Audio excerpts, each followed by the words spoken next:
Okay, blink twice if anyone has ever said to you, be authentic, be your most authentic self. Now, that phrase is really beautiful because we understand what we mean when we say that a lot of the time. But do you think and do you believe that there is such a thing as being too authentic and really pushing the envelope when it comes to authenticity? That, my dear unlearners, is what we're going to talk about today on the Unlearners podcast. Can you be too authentic? What does that look like? And how do you guard yourself against the authenticity paradox? Welcome to the Unlearners podcast. The Unlearners. Learn, change, relearn. I think if you take one courageous step at a time, it's going to be such the Unlearners. Learn, change, grow.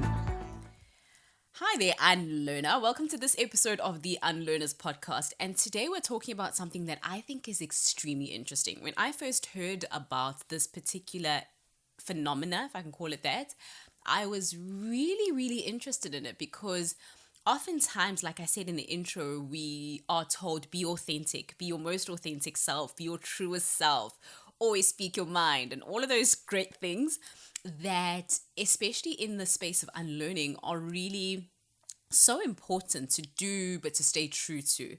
But today I want to challenge you and challenge myself and just really challenge all of us to think about what it means to balance the scale. And I know that at some level we know this. We know that the authenticity paradox is real. And here's how I know. Oftentimes when we are in our work settings, we could be at home even, we appreciate people who show up as their true selves. But we also have this unwritten rule that there's certain instances where you just can't be too much of yourself. Certain parts of you need to almost be hidden, need to maybe not be expressed. So that's what we're going to talk about today, but not necessarily that certain parts of you need to be hidden or need to go unexpressed. We're going to talk about the authenticity paradox. Now, the idea of the authenticity paradox came really originally from Hermina Ibarra. She wrote a beautiful article in the Harvard Business Review some time ago, and it was about this idea. So she was really the one who popularized this particular idea.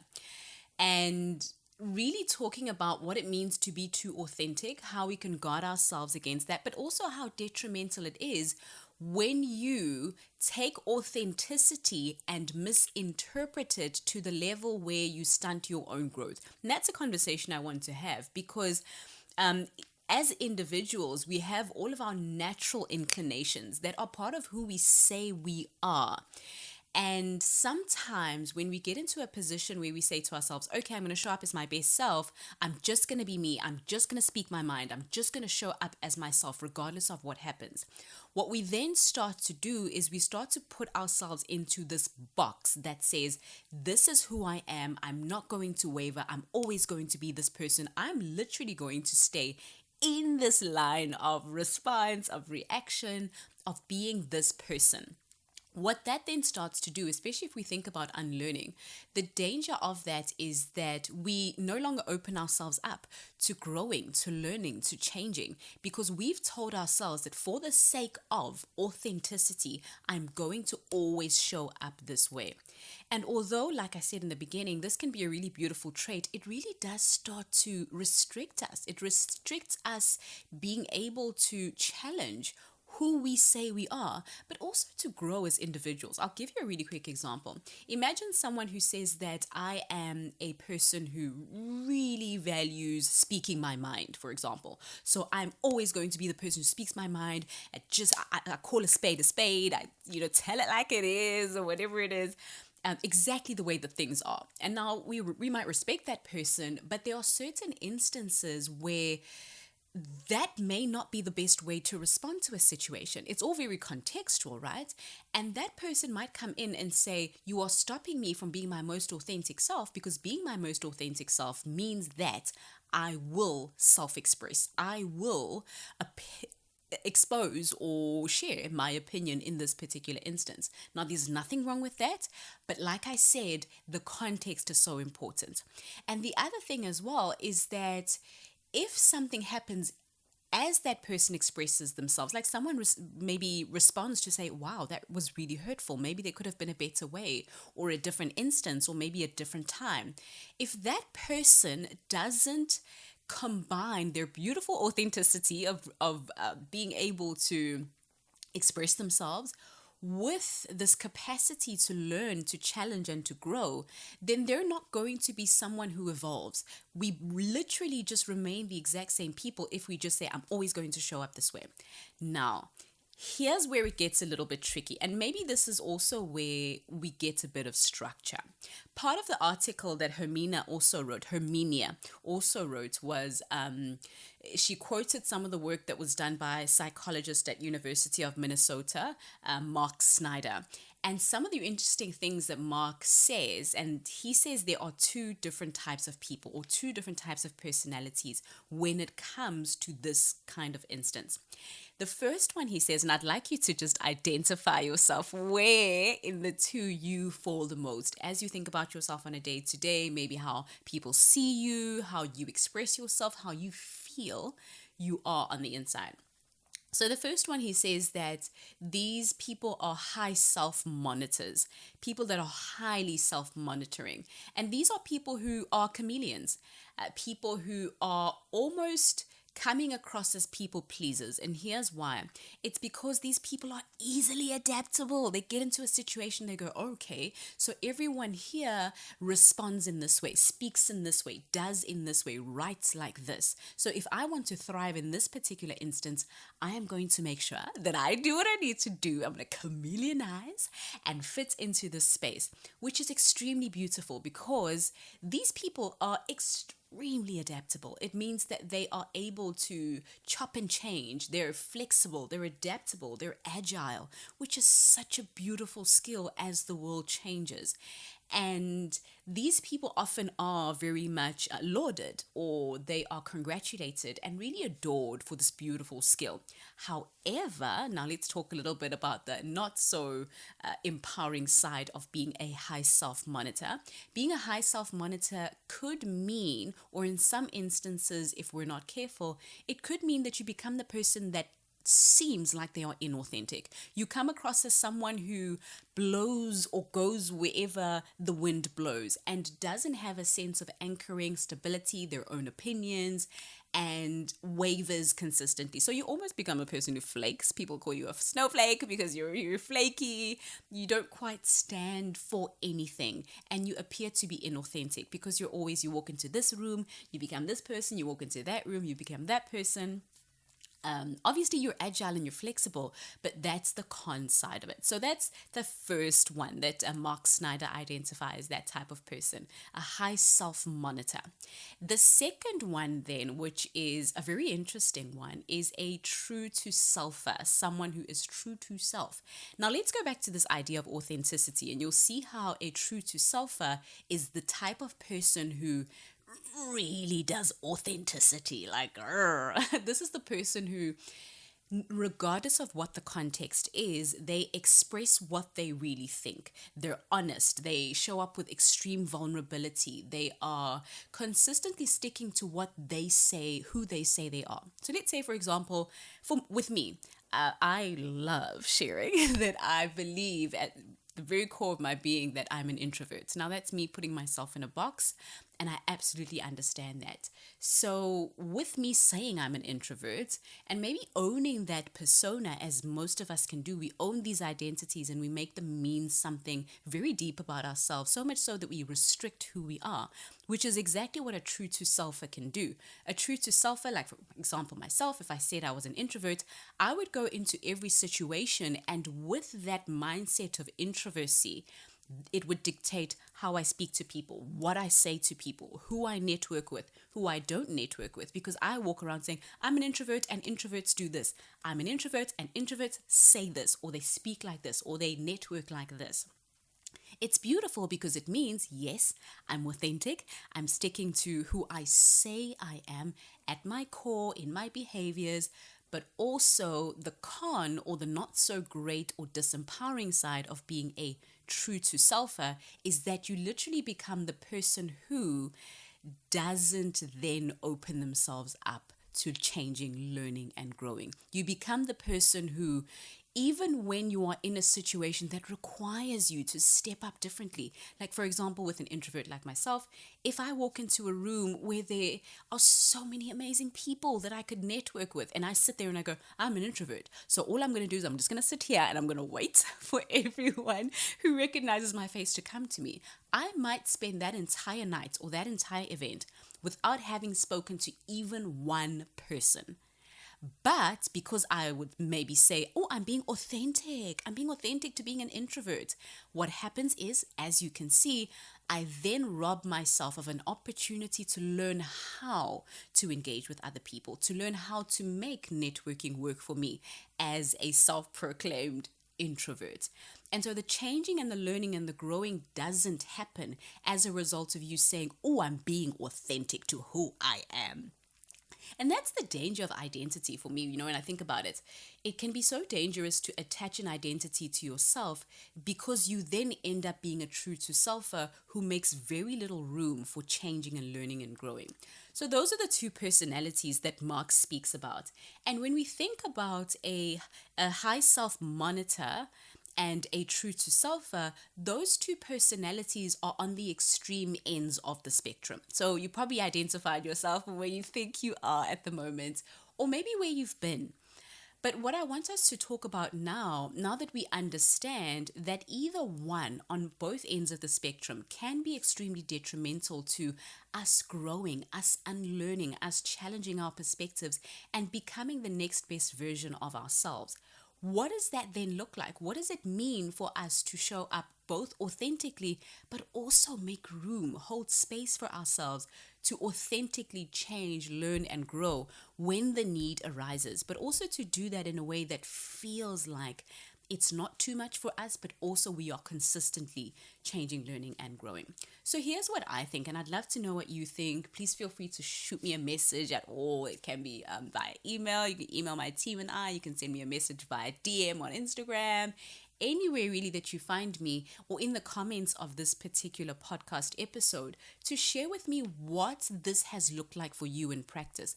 How do you combine your authenticity also with holding space to change, learn, and grow? And how have you, as a result, almost swayed away from that authenticity paradox, or fought the authenticity paradox as a result of being a little bit too authentic, or taking authenticity to its limit where it's never been taken before? Okay, so here's what it looks like for me, and this is what I'd like us to practice. And this is Yes, I know I'm interrupting the episode, but it's just to let you know that if you're enjoying this, you are going to love our weekly newsletter. So every single week, I'm sending you tips, tools, insights to help you on your unlearning journey, but also I'm sending you updates about events, with various courses that are also going to support you as you learn, change, and grow. Okay, now, finally, let's get back to the episode. This is what I'd like us to practice, and this is definitely where I am at the moment. What I try to do, I definitely, if I'm being super honest, if I think about those two personalities, I am more of a high self-monitor type of person. And this is deeply aligned to my Enneagram type, to a few other things, but I can be the type of person who sways and chameleonizes depending on the situation. When I come into a space where everyone is behaving in a particular way, I can be swayed to respond in a particular way, to act like those people, to speak like those people, to respond and react as the people who thrive in that room, who thrive in that space. It's an admirable character because it does mean that I've got a higher chance of actually making it in the room, but I also tend to come across as, how Zanele, what about you? What are your opinions? What are your thoughts? What do you believe as an individual with their own identity? So that's me openly and authentically and vulnerably sharing where I feel I am, where most of my personality lies, or at least what I'm working on at the moment, because we're always evolving, right? So you're never really in one place all the time. A friend of mine who I lost to COVID, but just a beautiful soul, Dr. Alex Granger, shared with me the quote that I now love sharing with literally anyone who will listen to it. And the quote is, no person is ever, or excuse me, I'm quoting it wrong now. Nobody ever crosses the same river twice. Yes, that's what it is. Because it's not the same river and they are not the same person. It's a Heraclitus quote.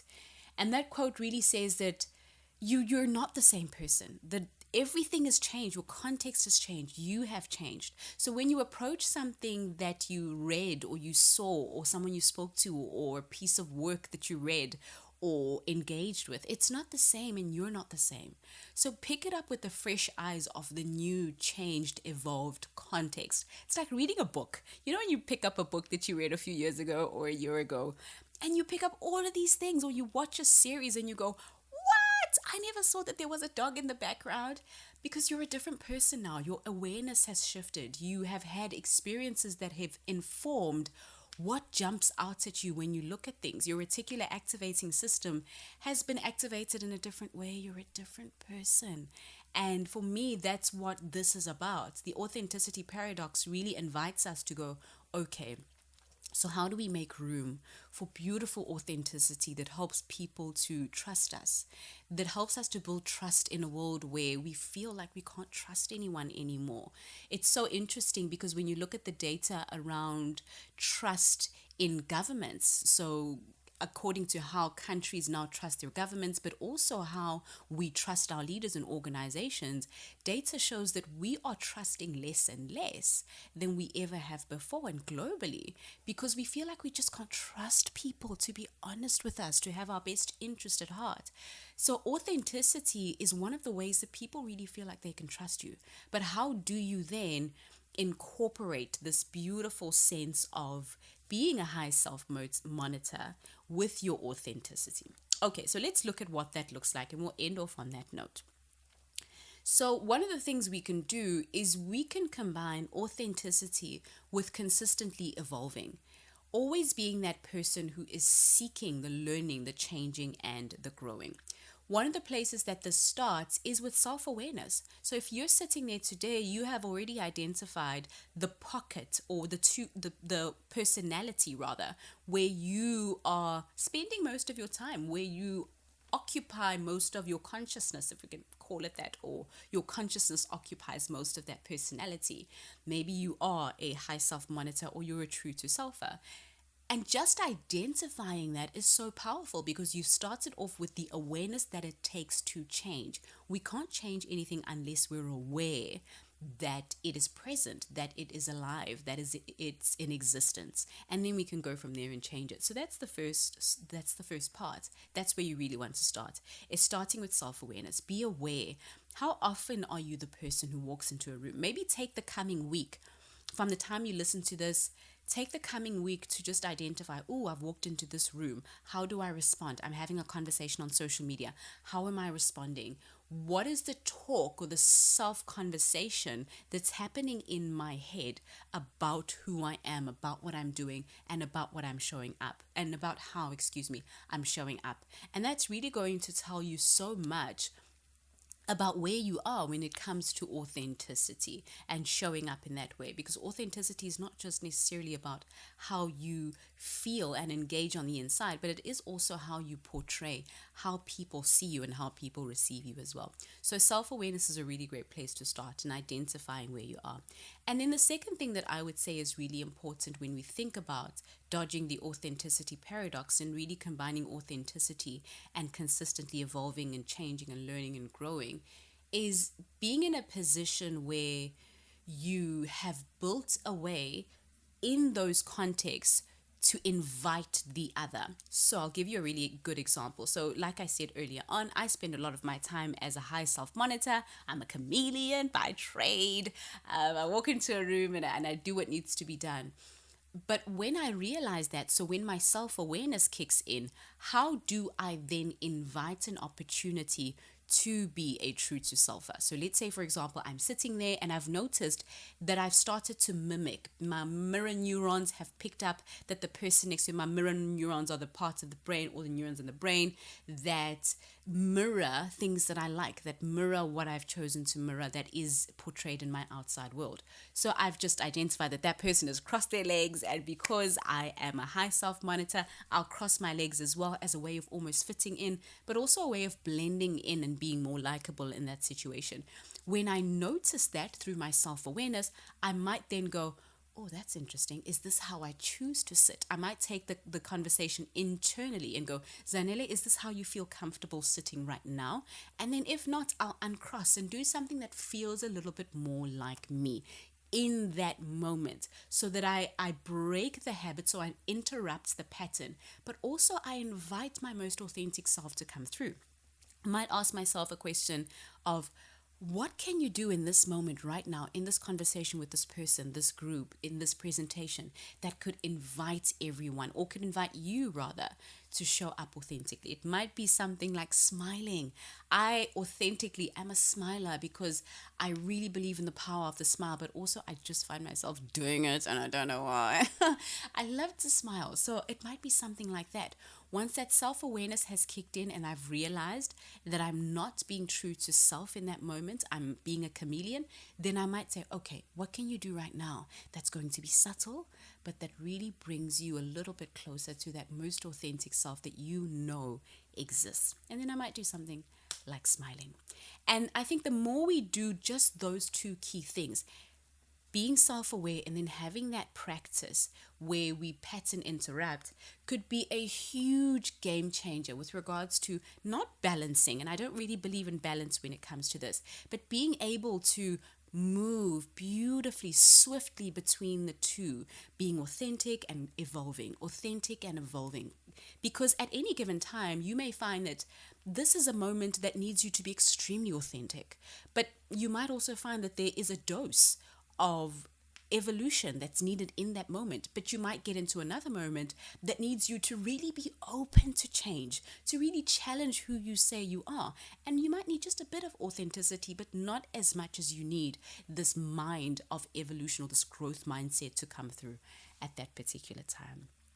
Okay, so that's where I'm going to stop, and I hope that this episode has been, or this podcast has been, extremely valuable for me, for you, excuse me, goodness, for you, because there's just been so much around showing up authentically, but then knowing where to bring in that beautiful evolution of yourself, because you're not the same person that you were even yesterday, even 10 minutes ago, because your world is always stimulating you. Our world is always stimulating us to respond differently, to react. And so we cannot, absolutely cannot, by virtue of being alive, be the exact same person that we were yesterday, the day before that, and the day before that. So balancing authenticity with consistently evolving is a tricky journey. But I really think thinking about the authenticity paradox, those two beautiful personalities, and then how you can apply awareness and a pattern interrupter is really, really helpful on that journey. I hope this has been absolutely valuable for you. Please let me know what you thought about this episode. If you haven't had an opportunity to rate, review, subscribe to the podcast, please do that, because it lets us know, it lets me know, it lets my entire team know exactly what you like, what you enjoy, and how we can continue to share and support you on your unlearning journey as an unlearner who makes a part of this amazing community of other people who are changing, learning, and growing the way you are. It's been myself, Zanele Njapa, the Unlearning Lady, and for now, I will see you on the next episode of the Unlearners podcast. Look after yourself, and bye for now. The Unlearners. Learn, change, be unlearned. I think if you take one courageous step at a time, it's going to be such the Unlearners. One shot of his. Learn, change, grow.